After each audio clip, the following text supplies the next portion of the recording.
how many different worlds is going to be added to this game, right? At the same time, whatever is going to be added to this game, it is going to be within the same level of the game, nothing beyond the game, right? So that's the topic of dunya.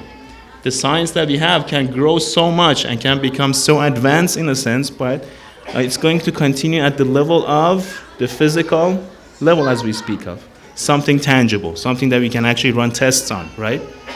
It's not going to go beyond the physical level, right? Because the means that we have is physical, right? Now, when it comes to religion or religious teachings, we have this second, set of information or data. It talks about the stuff that, we have absolutely no way of understanding them as long as we are living in this dunya. As if those reality that exist, but we do not have the sense activated to analyze them and understand them, right? But we cannot foresee them. Why? Because we know the realities are something way beyond what we can actually assume. I mean, if you want to talk about only the realities in the physical world, there are so many things that we do not understand just by our normal senses, right? For example, the voices that we hear. Within a specific frequency, we understand it or we hear it. If it goes higher or lower that specific frequency, we cannot hear it. Or our vision, it's limited, right? Our sight is limited, right? Our knowledge is limited. The amount of the thoughts that we have, all of it is limited, right? So this is only when we talk about the physical realm. Now let's imagine when we want to bring the spiritual realm to it, right? So of course that one needs its own sense of sensors, its own sense of for example, you can say receiving faculties, right?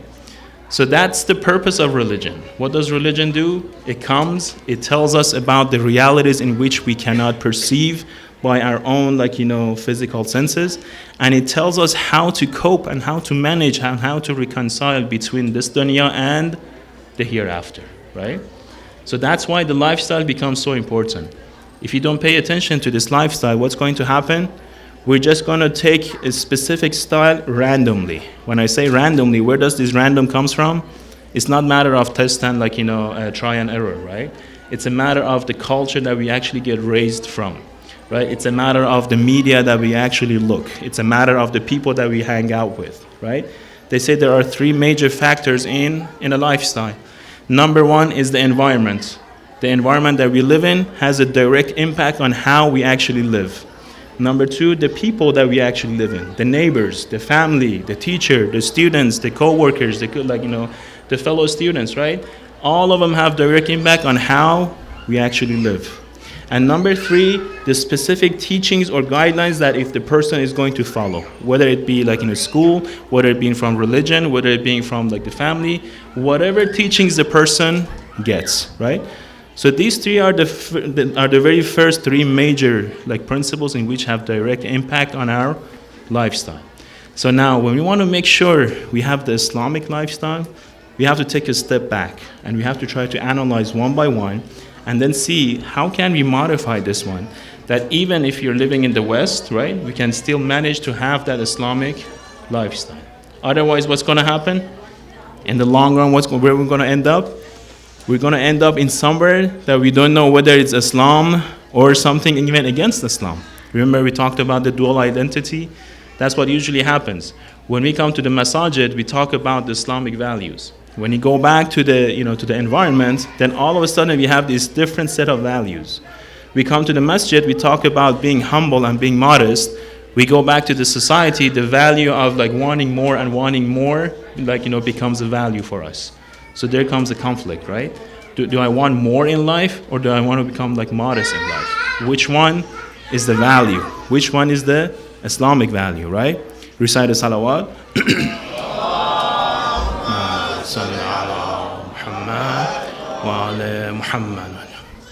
Now, this sense of conflicts, you can find so many examples of it, right? This topic of the difference between humility and wanting more is just one simple example of that one, right? Or for example, the time of Muharram. We briefly talked about this yesterday. When we come to mourn for Abu Abdullah al-Hussein, as I mentioned, a lot of people outside of the Shia school of thought, they don't even know what we're doing when we come to the majlis of Imam al-Hussein. They could be extremely educated, they could have different amount of PhDs, but when it comes to the topic of mourning for Imam al-Hussein, they always have these questions.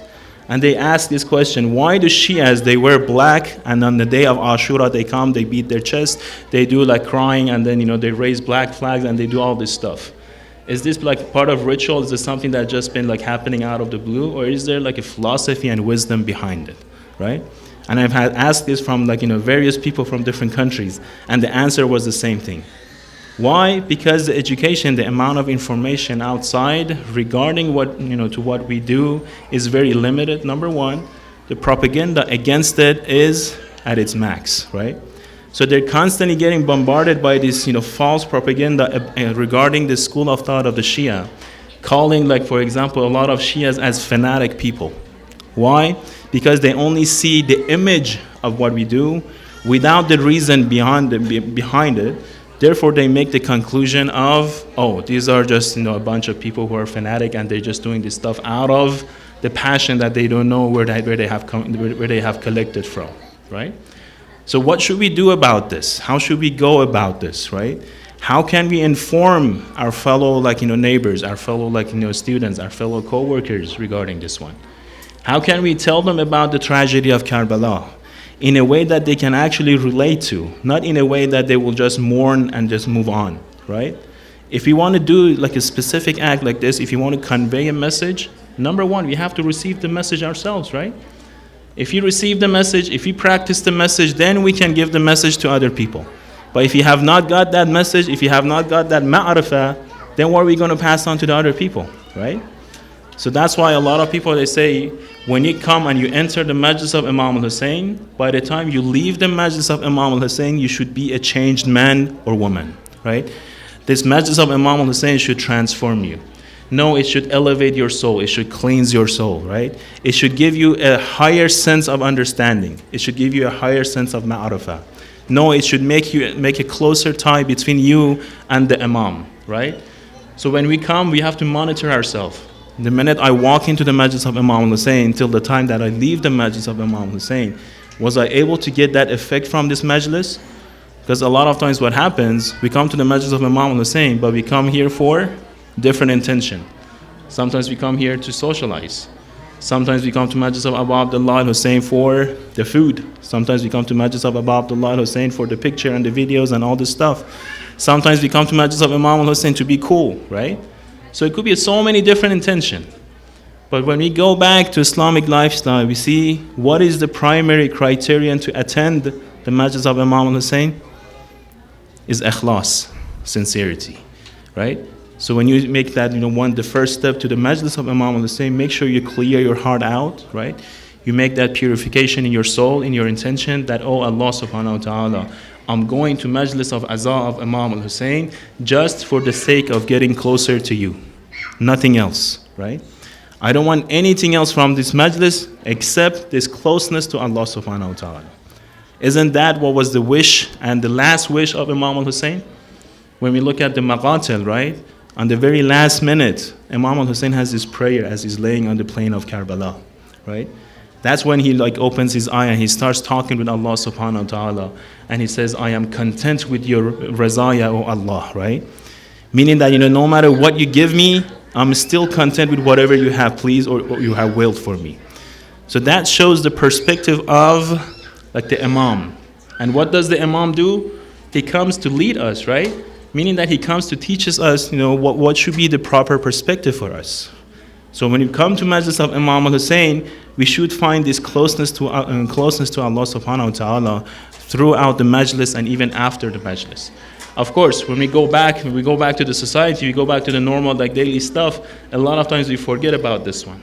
And again, this is not unique to us, to our time. This was happening at the time of the Holy Prophet as well. The companions raised these questions. They said, oh Rasulullah, when we are at your presence, all we think of is spirituality, all we think of is Allah subhanahu wa ta'ala, all we think of is doing good and doing amal salih, right? The minute we step outside of the majlis, the minute we leave your presence, the minute we leave the meeting, right? We go back to the dunya, all of these material thoughts and plans and all these evil thoughts comes back to our mind. So what should we do? Rasulullah told them, this is normal, this is natural, this is not something that you have to be worried about, but you have to maintain it. How? He comes up with this topic that you have to try to maintain the same stage of emotions and feelings and thoughts that you have in the majlis as you walk out from the majlis.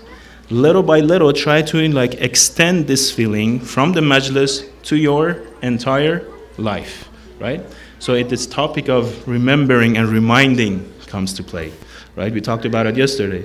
One of the methods of education is to remind ourselves, constantly repeating and reminding ourselves, right?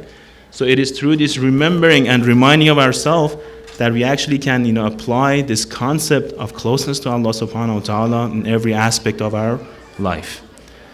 Now, can we say, oh, these are the stuff that, we don't care about? Absolutely not. Why? Because from the other side, constantly they're working ourselves. They're constantly bombarding ourselves with the different propaganda, with the different let's say social media ads, the different wants and the different needs and the different desires and the different preferences, right? Every day is something new in different form. That's the nature of the dunya. It has to show itself, it has to present itself, right, in different form, in every different second, in order to gain the attention from us. The minute it gains the attention from us, that's when we have forgotten about our real purpose, right? And that's the nature of the dunya, right? So that's why we see